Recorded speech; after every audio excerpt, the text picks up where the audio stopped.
8:10 a.m. For Radio Garden app, once it's downloaded, search for DZRJ 8:10 a.m. And for Streema app, that's STREEMA. And once it's downloaded, search for DZRJ 8:10 a.m. And now you can enjoy DZRJ 8:10 a.m. anytime and anywhere. Hey, it's free. You are watching the multi-awarded Radio Bandido TV on Channel 224 Sky Cable and TV Plus boxes. Simulcast on DZRJ 8:10 a.m. Informing, advising, and entertaining the Filipinos and OFWs around the world. Streaming live on www.facebook.com/DZRJ 8:10 a.m. or on YouTube, channel RJAM News. To all Teleradio Bandido viewers and listeners, you can now watch Teleradio Bandido on our new YouTube channel, RJAM News. Hit the subscribe button and like the video. Don't forget to click the bell icon so you get notified when a new video gets uploaded. Don't miss out on our dynamite lineup.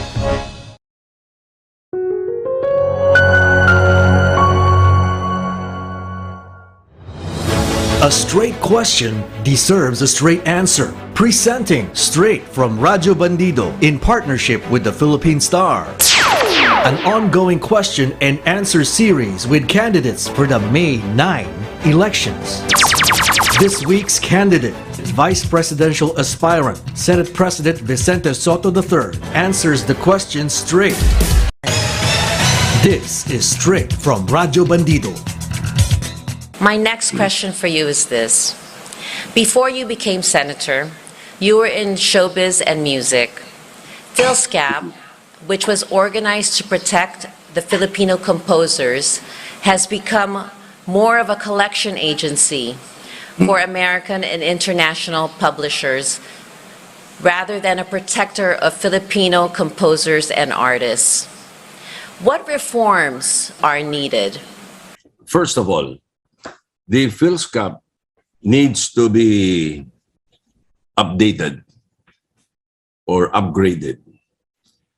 But then again, I will have to say that I have not really been supportive because at the start, the General Agreement on Tariff and Trade in WTO in the early 9th Congress during the time of President Ramos, I voted against it.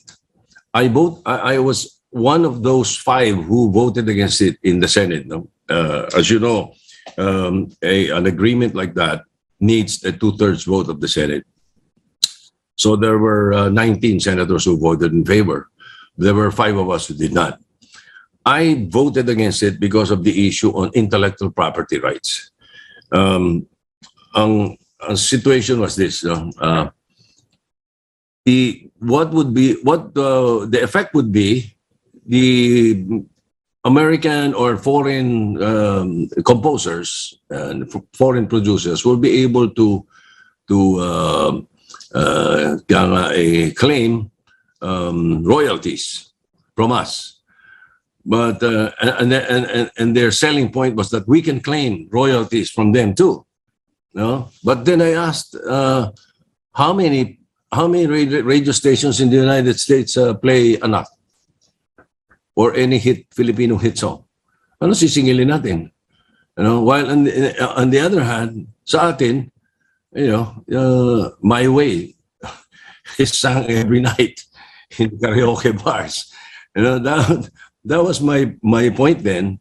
There have been mistakes. As a matter of fact, they have been trying to collect from some publishing companies also and radio stations, television stations for songs or usage that they're not supposed to. That's how I look at it. Like, for example, in our case, most of the songs composed by my brother Vic, Joey, myself, songs for the VST and Company and other artists. We signed it then to the Bayanihan Music Philippines. And the Bayanihan Music Philippines was, I think, coordinated with the PhilSCAP. But the contracts expired. The contracts expired, and we already signed up with another publishing company, the Star, the ABS-CBN then publishing company. So, but they were still trying to collect. So as I said, instead of making them just a collection agency, perhaps we can look at the formulation of PhilSCAP.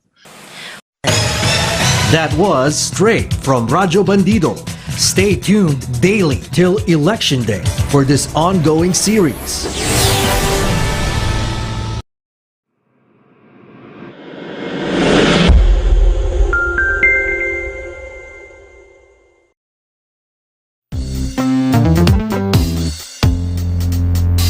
Pugad Vloggers, ang kurap titirisin, salot sa bayan wawalisin, walang sasantuhin, ang saya-saya nakakabaliw, kasama natin ang tropa. Pugad Vloggers, Pugad Vloggers. No, pwede na i-share. Ay! Live na. Magandang gabi po sa inyong lahat. Nandito na naman ang inyong Powder Puff Girls na kulang ng nick na. Ng nick namin at saka Drew Olivar kasi hindi pa rin talaga sila available.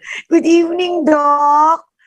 Magandang gabi sa iyo, Tenpay. Oy, baka muna nalilito kayo, hindi po Martes ngayon, Miyerkules po ngayon. Nakipagpalitan lang po kami kay Attorney Darwin Cañete kasi syempre yung mga hindi inaasahan na mga occasions, yan, at trabaho. Correct. Very modular naman po ang mga hosts ng Pugad Vloggers. Kaya pag sinabi ng isa, pakipalitan niyo ako. Ayun, papalitan namin. Nakikipag-swap din kami. Swap. Good evening. Ito po ang inyong Tentay Mahalay, also known as Maricar Serrano, na namimiss kayo. Kasi dapat ng Friday, dapat magsasalang ako. Kaya lang, ang dami ko trabaho, Dok. Grabe lang. Ay, oo. Bakit kaya? Ako rin. Grabe. Yung mga lectures, talagang ikinumpul-kumpol. Pero ang masarap dyan, pagkatapos ng maraming trabaho, natapos mo na, medyo magre-relax ka na. No? Relax. For some. For others, hindi. Hindi ako maka-agree. Kasi ang bisyo ko, magla-login ako kahit na 8 o'clock pa talaga yung clock ko, nag-start. Usually, nag-login ako pag maaga ako nagising an hour ahead. Ganyan. Tapusin ko na lahat ng emails ko bago pa mag 9 o'clock. Ganyan. Para wala na ako iniisip. Pero may sumusunod.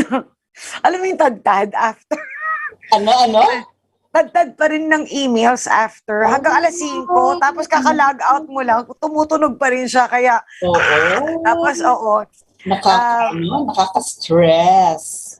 Buti nga kayo may Holy Week. Yes, sa amin wala. Ay, kami? Siguro Thursday, Friday, Saturday.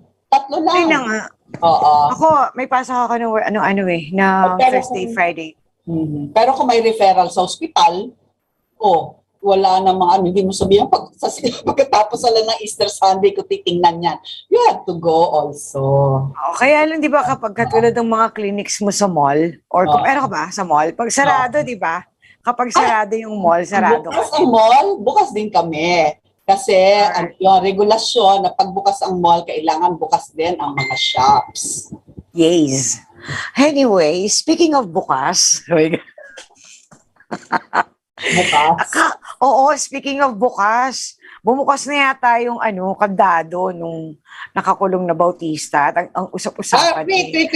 Ano ba yun? Totoo ba yun? Is he in town?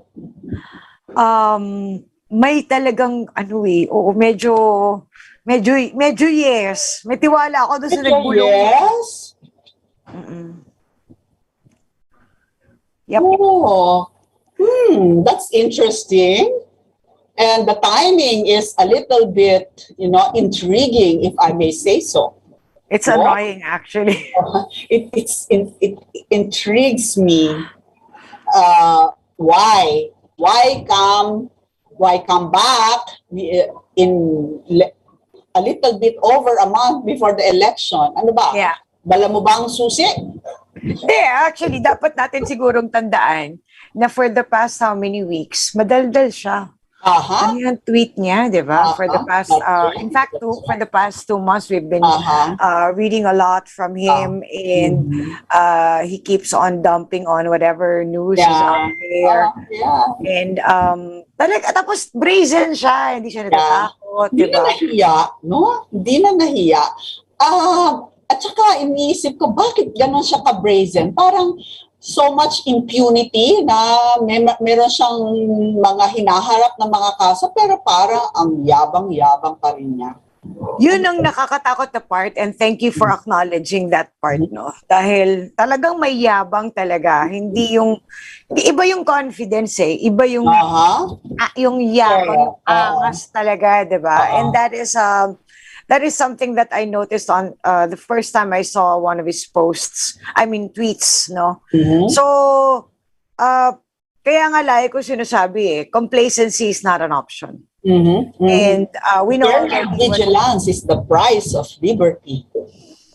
Yeah, it's the same people, yung tumatakbo si 25% na shading, na naglalaban ng balota, di ba, pagka canvassing na. How can that even be allowed? Before the election, sinabi, no? Mayroon tayong education. May campaign tayo para sa election, bilugan ng itlog, hindi ganito, hindi ganyan. That's so brazen, tuldok lang, tapos kinonsider nila na valid na votes. Para naman nyo kaming kinoconsider, anong tingin nyo sa amin, mga ganon, mga walang utak, walang pag-iisip na hindi kami na-offend sa blatant na insulto sa amin yan. Insulto sa amin. Pero it's a rape against our rights, our basic rights, That's right. And pag tinignan mo din yung mga circumstance ngayon, makikita mo that they are really vaulting in. Hindi na madi-deny the same people are running, the same names. I mean, pag nakita mo naman yung listahan ngayon, talaga namang sa akin lang. Ako talaga, Doc. Whenever I look at the lists, naintindihan ko kung bakit pinupush si tatay na huwag niyo iboto yung mga luma. Diba? Kasi makikita mo talaga yan, lahat halos ng listahan, nakakatawa ito. Pasensya na sa mga makakarinig. Pero those people that are supposedly na they want to have a clean government, no? In-endorse pa din yung mga luma dahil lang kasama sa slate or dahil lang sa, alam mo yon, hindi ko maintindihan. Ang dami kong nakikita. Otherwise, kasi wala dyan si Lauren Legarda. Hello. Diba? Number 1 pa siya ngayon. Diba? Luma of all luma. Well, at least sa last na nakita ko. Tapos, I don't know about Rafi Tulfo. I totally dislike the guy, and I don't know what he would do inside the Senate.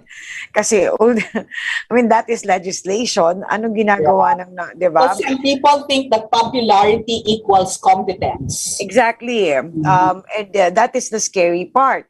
And the rest of the others na nandun sa ilalim, nakakadiri talaga yung mga listahan, yung mga nasa listahan. Kahit saan mo tignan, it's like, sila ulit. And yet, no, hindi ko maintindihan, naririnig ba nila yung sinasabi ng Pangulo? Marami naman nanonood, marami naman na binabanggit. I wouldn't know kung hindi lang talaga sinasabi ito sa mainstream media, because I haven't been watching mainstream media for the longest time, and I'm not aware if they even broadcast the advice of the president not to vote for the luma and go for the bago. Diba? And katakot suot ko yung listahan, Doc. It looks like and it feels like we're gonna be back in the same scenario prior to Tatay.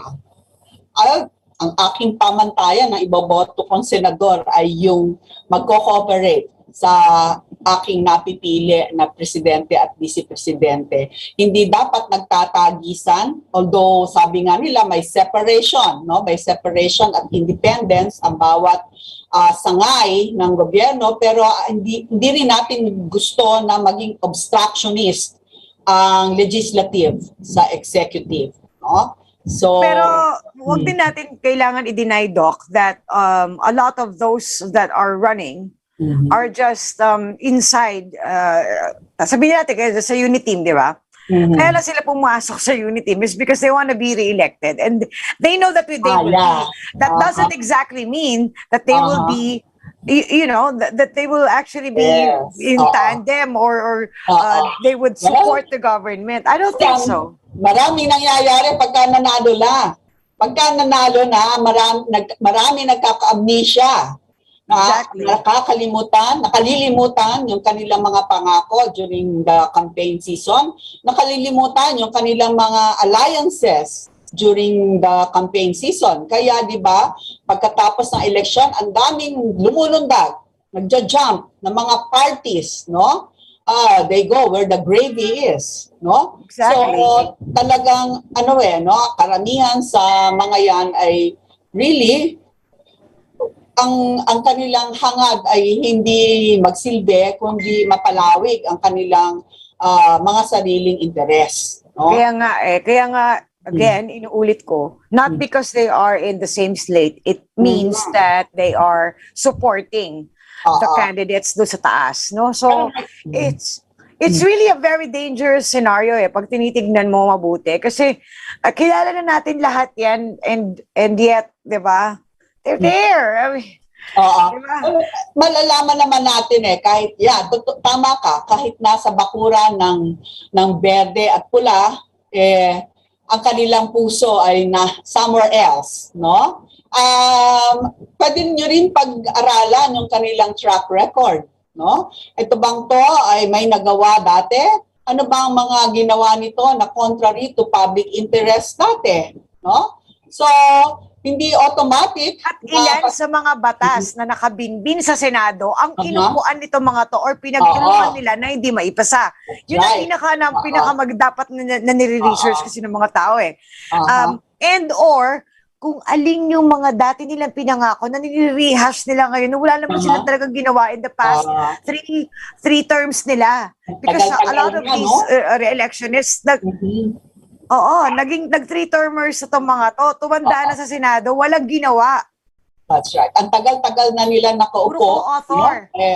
Nagiging ako dyan sa mga puro co-authors. Oo. So, yun. Ang hirap din naman kasi, no? Dahil ang mga baguhan ay nahihirapang magkampanya dahil sa kanilang limitadong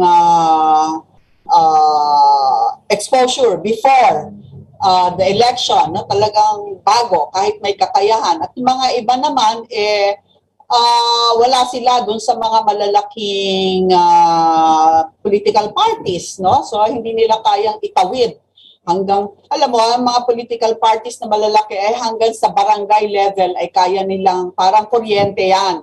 Pwede nilang idaloy ang kuryente. Kung ikaw ay pipitsugin o kaya baguhan, hanggang siguro mga national capital region mo lang kayang sustentuhan ang iyong kampanya, no? It takes a lot of money to wage a nationwide campaign.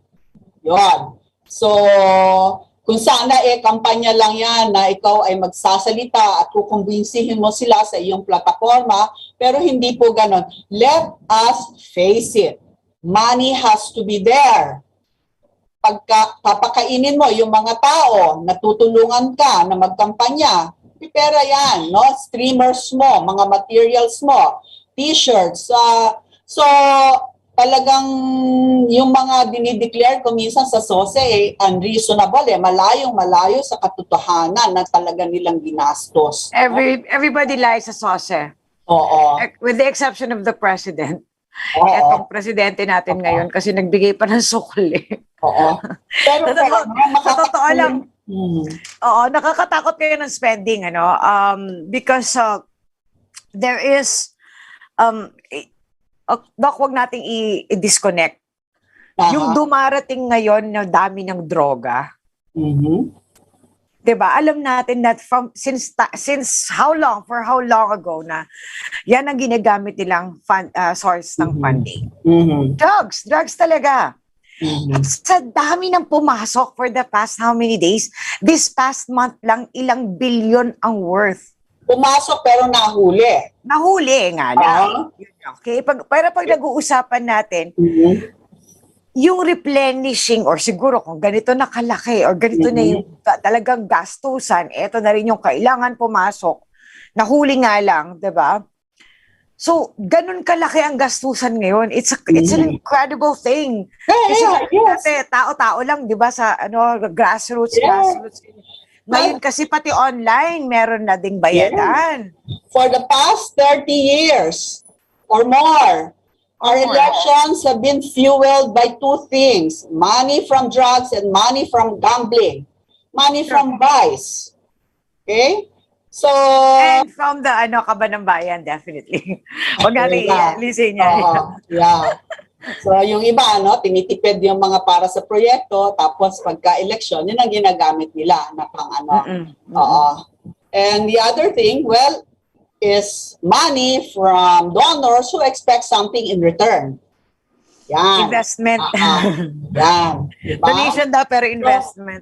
Alam mo, makakatulong yung ayaw natin yan, hindi ba? Lagi tayong nating sinasabi, ayaw natin yan, ayaw natin ng mga ganyang kalakaran, na ang drug money, ang nag-fuel sa mga election, gambling, and all of that. Alam nyo kung ano magagawa natin bilang mga mamamayan? Huwag tayong hihingi ng pera sa kanila. Huwag tayong hihingi ng pera. Yung mga kasi pabonggahan no? Pabonggahan. So, kung iniisip ng mga politiko na kailangan nilang to spend on a lot of things, no? At kaya sila ma-elect, no? Na-encourage sila. Kailangan kumuha sila ng pera. Kasi there's a need for it. May demand Pero if there's no demand for it, kaya nga kailangan talaga ng edukasyon nating mga Pilipino. Ang tagal, at hindi ko alam kung mangyayari yon at kung paano magbabago, na we will vote according to our principles, according to what the politicians can do for our country. Not according to what the politicians can put on our palms, like we are beggars.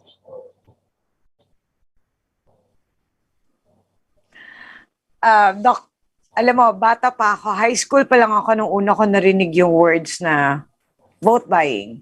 I was very, very young when I first heard those words, and until now, it's there. Tumanda na ako, may apo na ako. It's the same. It's the same. How do we change that? I don't know exactly. Kasi we changed that. We changed that. Well, ako, I don't do that. President Duterte spends so much. Did he spend so much? He did not spend so much on us, but we elected him. Kaya nga, that's why his presidency is a milestone. Talagang major milestone ng politics natin. Yeah. This is very, very rare. In fact, it's almost unbelievable that it happened that way. Hindi siya nagbayad ng kahit sino, kahit magkano, 'di ba? Sumampa siya sa pondo ng iba in order for him na makagala para makapag-campaign siya ng maayos.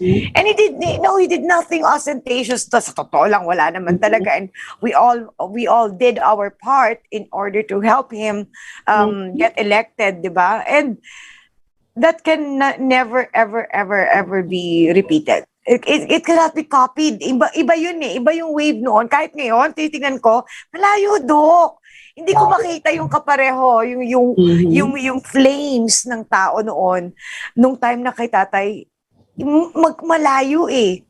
Layo talaga. I cannot compare it right now. Iba yung ngayon, iba yung trend ngayon compared noon.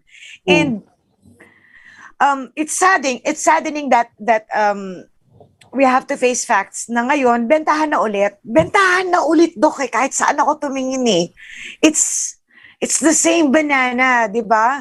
At ito ba yung masakit? Pasensya na, pero sasabihin ko talaga to. Pati yung mga kasama natin na di ba, nakilala ng mga tao dahil gumawa ng paraan for free na manalo itong Tatay Digong natin are now using their followers as campaign currency basis for campaign for election currency. And it's sad. It's really sad to watch this happen because kahit saan may lagay, wala na yung spirit na pinauso nito. Itong nag-iisa talaga siya. Kaya nga hindi ko pa pwedeng i-compare. We don't have to fool ourselves here that walang bayad. Hindi katulad noon. 2016 was a completely different era as to what it is now. Unbelievably different. Kahit noong 2019 iba na sila noon eh. 'Di ba? So, ang maganda lang kasi noong 2019 talagang tinutukan talaga ni Tatay yung eleksyon. Bukan yung mandaya. May 3 taon pa ako. Pero ngayon, it's a different story. Kaya nga napunta doon sa issue, yun ang una kong bungad sa'yo. Haba, nandyan na ulit ang Andy at mayabang pa. Yeah. But I'm just wondering, not to, why he was easy to find.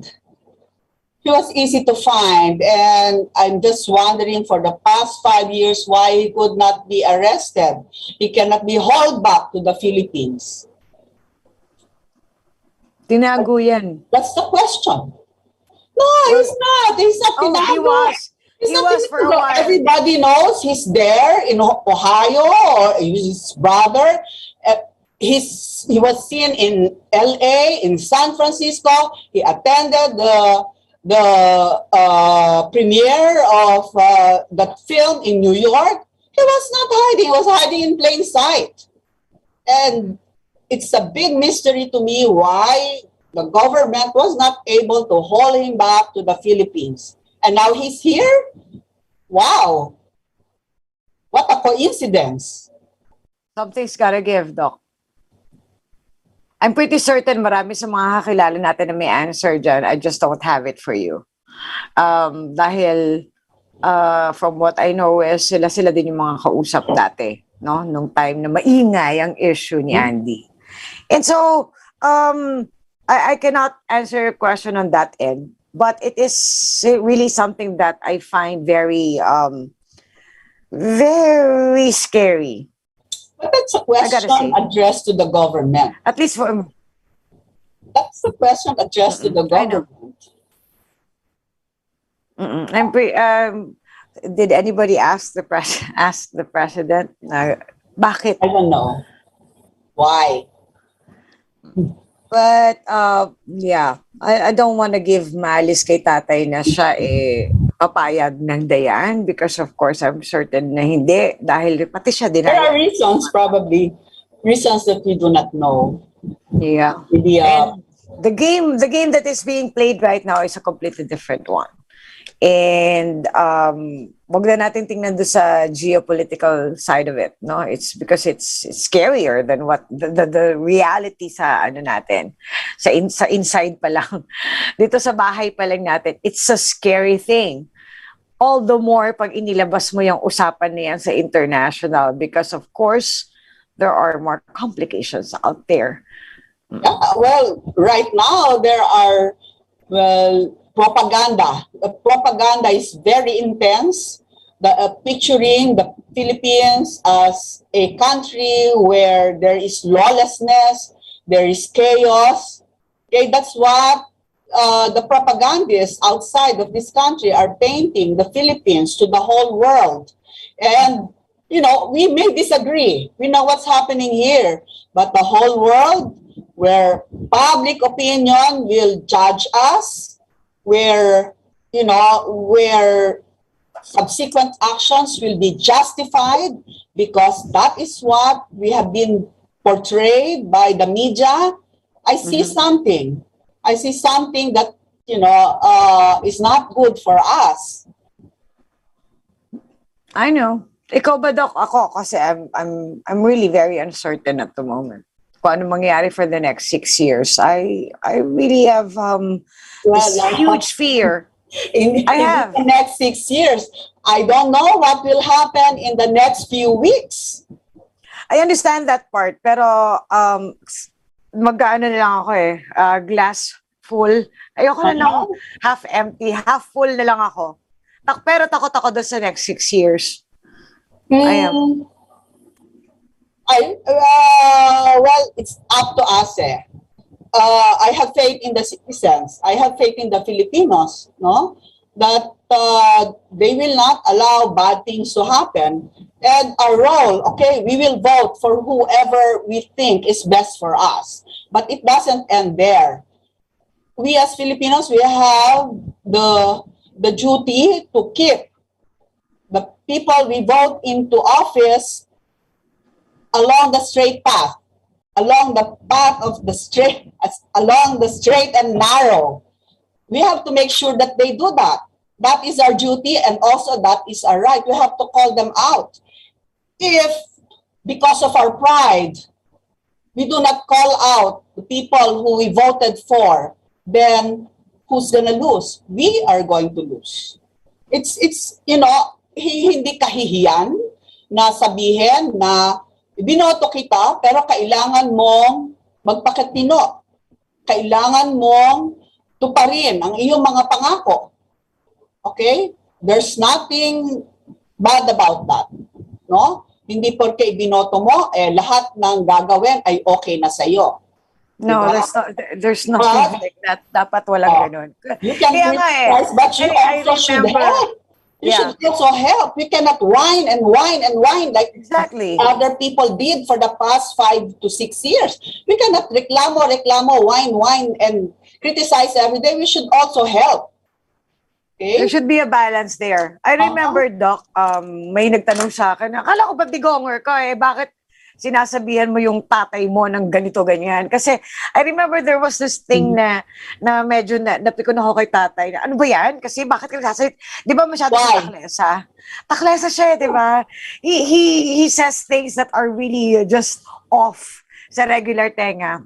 I mean, mataas ang sense of humor ko. You cannot really, piss me off sa mga joking, mga joke words. No, it's so difficult.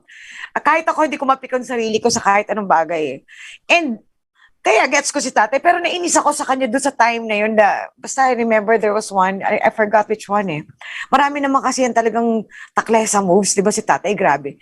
So ako, kinall out ko siya doon sa pader ko, sabi ko, ano ba yan? Binibigyan mo naman ng bala yung mga kaaway natin, imbis na huwag ka ng ganyan, wala na sa'yo yung presidente mo, kala ko ba binoto mo yan?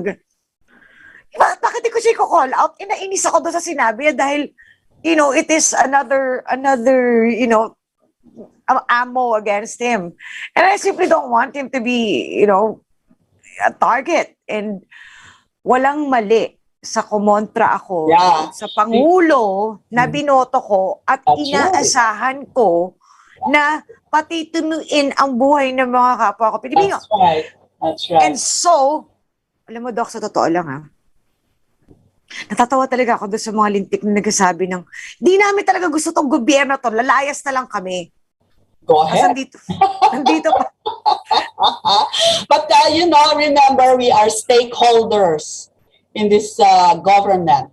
We are stakeholders and we are citizens. We are not fans. Okay? If you do not call out our civil servants, if you cannot call out our politicians, the people in our government, we're just mere fans and not, responsible citizens. Please don't do that, because if you don't speak out about what you do not like, kayo po tayo, Exactly. ang namemenosan, okay, nadedehado. Okay? But so far, I don't see anything that this president has done to make us lose faith in him. No? wala, ako din wala pa ako nakikita nothing. apart from his Nothing. pagiging taklesa nga, which is, Mhm. come on, can we really blame him? Diba, in the first place, yun na lang yung, ang dami yung sinasabi about me. Magsalita lang ako kung ganito, palalakihin yun na. Okay, it's not statesman-like, perhaps, for him to say those words. But he already did, so who gives? Diba? And he even did sign languages to the most, influential politicians in the world. And who gives? So, wala. Tama ka doon. Wala akong makapa na kahit isa na reason para kamuhian ko si tatay or tanggalan ko ng support si tatay. Wala akong makita doon. Oo, talaga. Kasi, sino ba, no? I mean, when all the others takot na takot sa mga drug lords at saka sa mga politiko na humahawak dyan, he dared to fight against that. Kahit kahit na siya makriticize, kahit na nakapatong sa ulo niya yung judgment ng International Court, wala siyang International Criminal Court, wala siyang pakialam. He thinks that's the right thing to do. Okay? And that is for us. Okay? Iba yung dared Iba yung dared kasi saka survived. He actually survived it. Can you imagine? Nobody was able to, sindakin mo siya para umatras siya. Nobody ever did. Nobody won against him. Tapos, yung mga monolith, ala nyo, yung mga media giants dyan, at tagal-tagal na dyan, who dared? Lahat kayo, no? Lumuluhod kayo sa mga media giants, no? Kala nyo, yung inyong survival as politicians ay mamamatay kung hindi kayo hahalik sa mga paan ng mga yan. Who did it? Who went against that? This guy.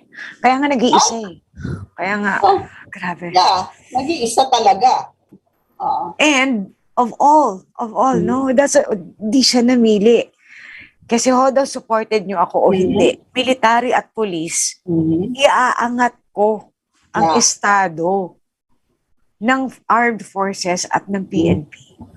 Kasi hodang may galit kayo sa akin dahil nasira yung racket niya sa drugs, which is true. Diba? Pero hindi niya pinili. Lahat kayo okay. Iisa lang kayong entity. You should be modernized. You should be given you should be madoble ang sahod niyo. Your family should be given this much as well. So it's amazing. It's really, really, I mean, that's why nobody was able to touch him, because the police and the armed forces backed him. Yeah. Sinuportahan at pinotektahan nila siya. And the people are supporting him. He's a wildly popular president. Na, the people on top of yun, Doc. Sorry, nakalimutan ko sabihin. On top of us. So,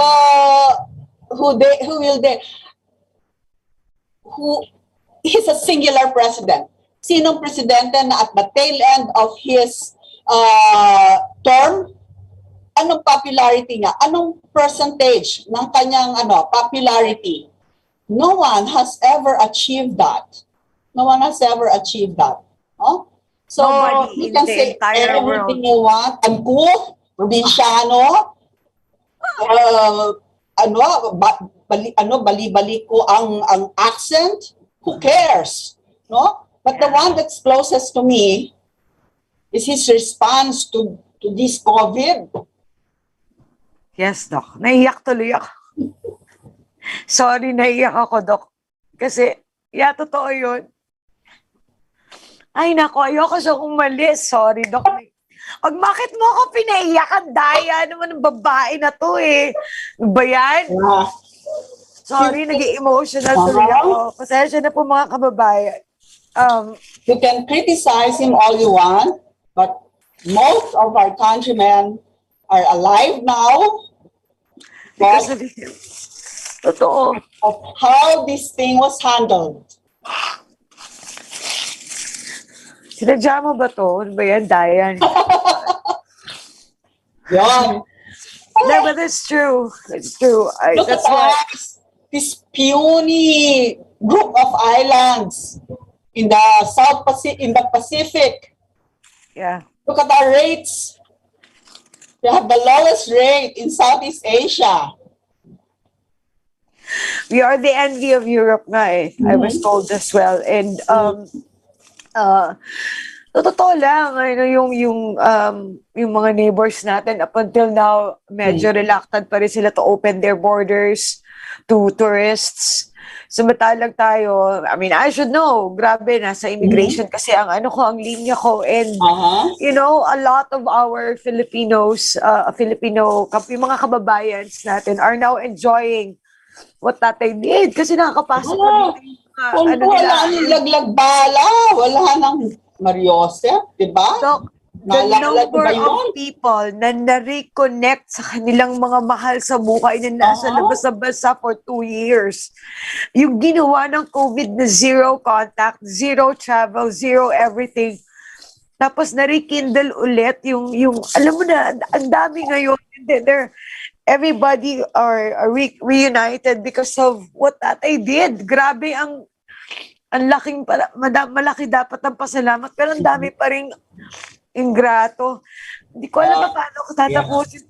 Paano ko tutuloy? Naiiyak ako masyado. Alright. Sige muna, basahin natin ang message ng ating mga kababayan na nanonood. Okay, good evening, Yu Chang. Hi, baby. Joey Ilaga, magandang gabi sa'yo. Crespo Carlet, magandang gabi. Priscilla Kojima. Hi. Maxwell. Oh, of course. Hi. Sepi Sabala, magandang Hi, gabi. Zeps. Ed is watching from Davao. Nonoy Murillo, wala. Nako, Nonoy ha. Teka. Ayan Nonoy Murillo. Good evening sa'yo. Cristeta Lapitan, dapat nandyan din yan. Ano ba yan? Christy Reynaldo, Emmy Baraceros, magandang gabi. Ano pa? Teka, Arnold Lorente. Alright. Naku, ang discussion sa ating mga comments, no? Maraming nagkakampanya. Well, you are free to say what you want to say. Maganda yan, ano? Healthy discussion about your choices. Sabi okay, babasahin ko to. Bakit hindi? Si Secretary Abelia. Okay? Well, two persons. Two persons other than my favorite. Okay? Well, I'm biased. But two persons other than my favorite stood out in the recent, it's not a debate. It's not a debate actually, but it's a discussion on their mga plataforma. And Secretary Ernie Abella and Secretary Norberto Gonzales. He was also a secretary. He was secretary on national security, no, in the past. Okay, and they really knew their stuff. They really knew how to answer. Okay. Maganda, klaro ang kanilang mga plataforma. So, really impressive, no? Yes, hats off ako. Maganda sana yung labanan, no? Pero alam naman natin ang limitasyon ng dalawang ito. Hindi sila popular, no? Hindi sila popular. Ang kanilang ano ba ang political, hindi natin alam kung ano ang political party ni Secretary Abella at ni Secretary Norberto Gonzales, no? Pero kung mga quality ng mga ganitong mga presidential aspirants ang ilalagay mo dyan, no? Ay maganda ang labanan talaga, no? Yun lang ang aking masasabi, no? So I kay Secretary Abella, we would not have even experienced him or known him or heard how brilliant he is if it were not for tatay. Again, balik na naman tayo. Because kaya nga nung una ko siyang narinig, I was reminded like, oh my God, this is the reason kung bakit naging presidential spokesperson siya. That's right. Grabe. Very even-tempered. I have met him, just only once. I have met him, but he's Yes. soft-spoken, even-tempered, and really a very pleasant person to be with. No? And the eloquence, that intellectual eloquence. He's a pastor. Yes. Pastor, Pero so he knows how to hindi do mo that. maiisip yung part na yun eh. Kasi when he talks about government, you know that there are some that cannot, separate church and like si Pacquiao. He talks about politics and lagi niyang may sundot siya kaagad, di ba? Which is, you never hear that from, Secretary Abel. Yeah, And this, but Pacquiao is different. Yung kanyang religiosity is in your face. So, in your face. Talagang sinasalpak niya sa mukha mo yung kanyang mga religious beliefs, no? Pwede ka namang maging katulad ni Secretary Abella na subtle, no? Na pinapakita sa kanyang speech, pero hindi in your face yung... that is the intellectual side. That you know where, when and where to talk about religion and politics. It's never supposed to be in one freaking sentence. Yeah. At hindi ko naintindihan, kung naintindihan mo yun, Manny, pero sana naintindihan mo yung kakasabi ko lang. Kasi kaya namin pinipraise si Secretary Abella, bukod sa napakatalino na niya without even a gap, sabihin talaga namin, napakatalino niya, talagang may dahilan si tatay para kunin siya. It's because he knows when to speak of politics and when to speak of religion. It's not together. You cannot do both. Ganun din, si Secretary Norberto Gonzales, no? Magaling din ang kanyang mga explanation, no? So, very notable. Inspiring. Very inspiring pakinggan sila. Bakit marirealize mo, iba pa rin yung, alam mo yun, Doc, doon mo mararamdaman yung old school. May isip mo si McCoy, may isip mo the likes of Joker Arroyo, the Blas Ople. Yeah. Oh my God, kaya tayo na sinabi. Sabay tayo palagi. Yan. Pag si Blas Ople na kasi yung pinag-usapan, it's, alam mo yon, hindi siya looker, pero the charm, Yes, the wit, and the, pati yung ano niya eh, I don't know, there's this certain panache about the guy. Yeah. Nalalaman mo talaga, ang katalinuhan ng isang tao ay nasasalamin ng lawak ng kanyang vocabulary. Talaga naniniwala ako dyan, no? The way na hindi sa mabulaklak. Iba po yung mabulaklak na lahat ng adjectives ay ginamit sa isang sentence. Hindi po yon. Kundi yung pagpapahayag na klaro, no? At malalim. Yan, no? Wala po kumisa. Alam mo ba na si Cablas, did he finish college? Yeah, hindi nga siya lawyer eh. Hindi siya yung so, labor code natin. yeah, no? So, kahit may mga kilala ako na mga sinasabi, matalino yan kasi yan, galing dito sa ganitong eskwelahan, abogado yan, pero talagang ang hirap para kang pumipiga ng dugo mula sa bato. No? Hindi mo makuha yung sustansya ng sinasabi at nakakahilo talaga, no? So, balik tayo. Sana, no, si Secretary Abella at si Secretary Gonzales ay maging kasama, no, kahit na after the election, ay i-consider na maging kabahagi ng ating gobyerno dahil naniniwala ako na meron silang pwedeng i-contribute, no? Sana po, no? Same thing din with, of course, Secretary Art Tugade. Yan. Nakakatakot na mawala. No? Another person I probably would beg is for Harry Roque to be included as well. He's a brilliant guy. Kung hindi man siya mananalo, kasi nakikita ko yung numbers, it's scary. No? And I don't know, maybe a little bit kay Sal, only because napakaangas ng mama. Natutuwa ako sa kanya kasi, di ba? Parang si tatay, hindi mo rin pwede sindakin eh. He beats to his own drum. He has his own. No? Kahit naman si Harry, wala siyang pake. Gagawin niya kung anong gusto niyang gawin at sasabihin niya ang gusto niyang sabihin. Correct. Aha. At sasayawin niya lahat ng tugtog na gusto niya sayo. Bahala kayo dyan. At magpapa-parody siya. Kahit mo, na ayaw niya. Yeah. Oo. Kaya gustong-gusto ko din si Herbert kasi ganyan din siya. Wala siyang pakialam.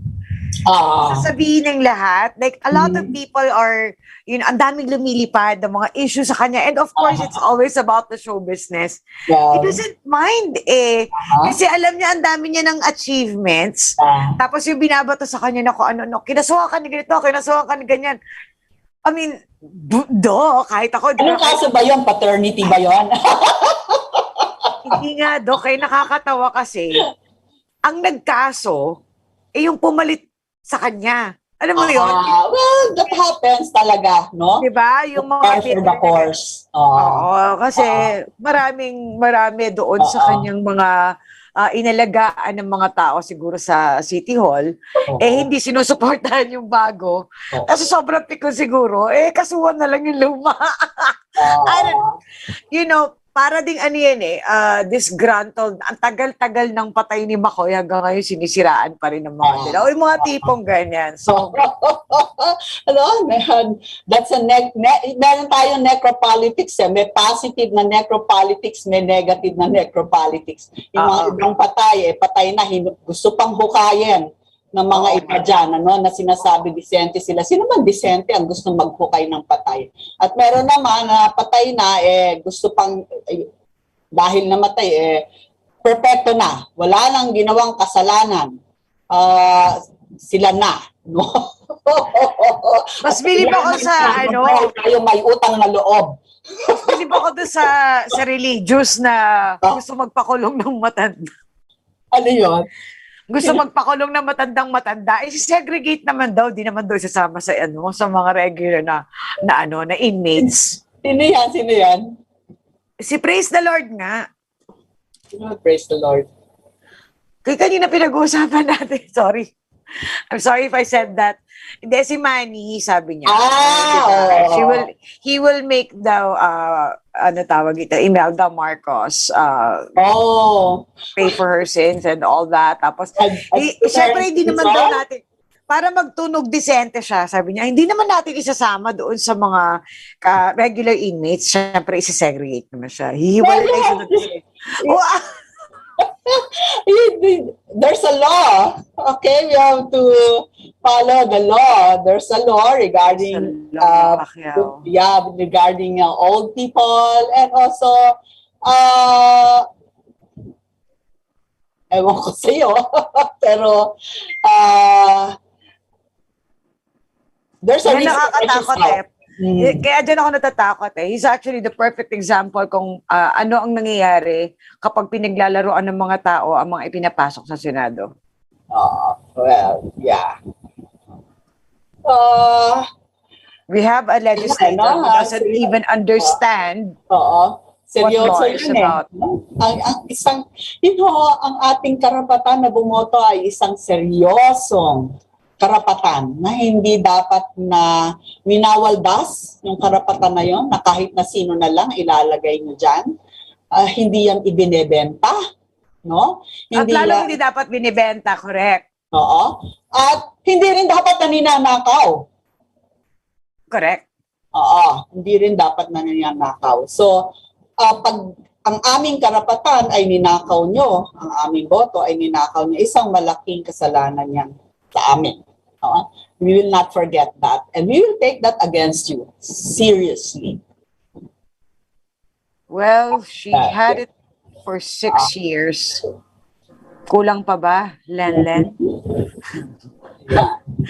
Yung hatred na nakuha mo sa amin, Len, kulang pa ba, Len? Kung dagdagaan, mandadaya ka pa ba ulit? My God.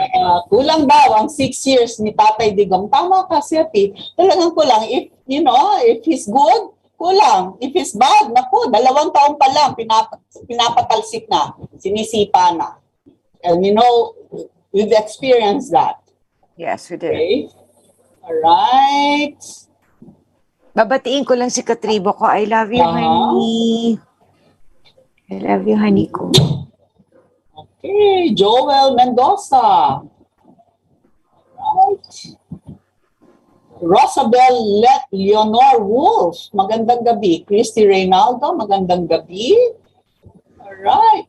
Emmy Baraceros, pinapaalala ko po sa inyo, no? Wala na masyado ngayon na nagpupunta sa mga mall, sa mga vaccination center. Pero wag niyo pong kalilimutan ang dahilan kung bakit tayo nakakadalo sa mga pagtitipon, sa mga rally ay dahil tayo ay bakunado. Pero wag niyo pong kalilimutan, yung mga naiiwan pa, no, na hindi pa nababakunahan, pabakunahan niyo po sila.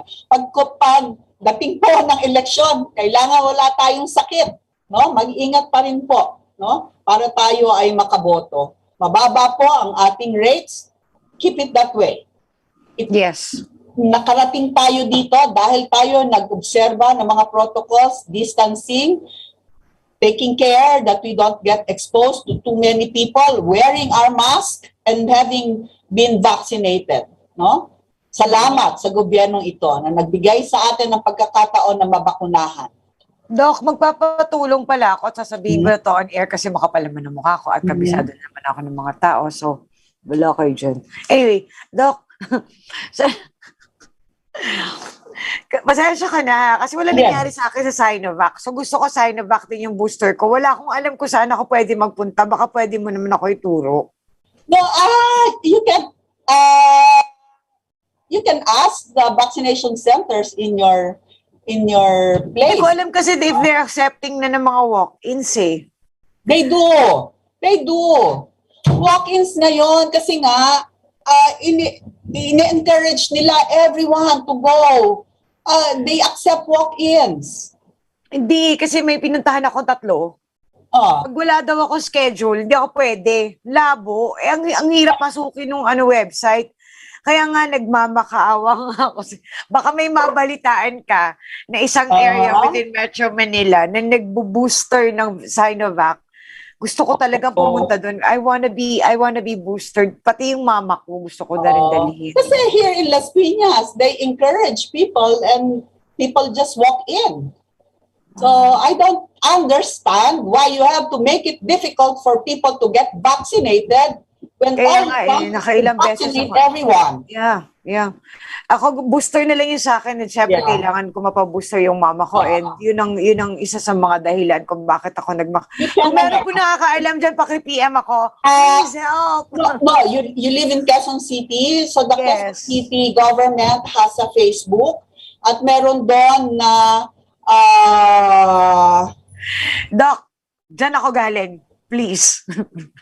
Alright. Well, yeah. Probably you can ask someone you know. Yeah, I probably will. Just in case lang may mga nakikinig sa atin o may nakakanood sa atin na merong alam, paki-PM lang po ako. Maraming salamat. And final words na daw tayo, Doc. Final words? Naku. Nakita natin na nag-discuss yung mga binebenta. I know that this is a very sensitive topic, no? But there are allegations that properties are being sold in certain cities, and I'd like to, well, that's for another time, okay? But remember, that's for another time, no? Definitely. Pati yung mga last time, yung mga istasyon ng tren, okay, in Paco, that is an old building that was just demolished and left there rotting. Okay? Binenta. And then, iniwanan. No? Yung mga ating mga properties, no? Our politicians should be custodians of those things so that the next generation will benefit from them. Do not lose them. Yun lang ang akin. Yes. Well said, Doc. And sa lahat po ng aming mga kasama, no, si Atty. Darwin Fiscal Cañete, Atty. Tom Berenger, Papi Mark Lopez, Prof. Larry Biernes, Atty. Nick Nangit, Andrew Olivar, and Mr. Francis Abraham. Nandito po ulit ang inyong Tentay Mahalay na nagmamahal ng sobra-sobra kay Tatay at saka sa Pilipinas. Magandang gabi po. Salamat. Happy Wednesday! Happy Wednesday. We love you. Thank you, Doc. See ya.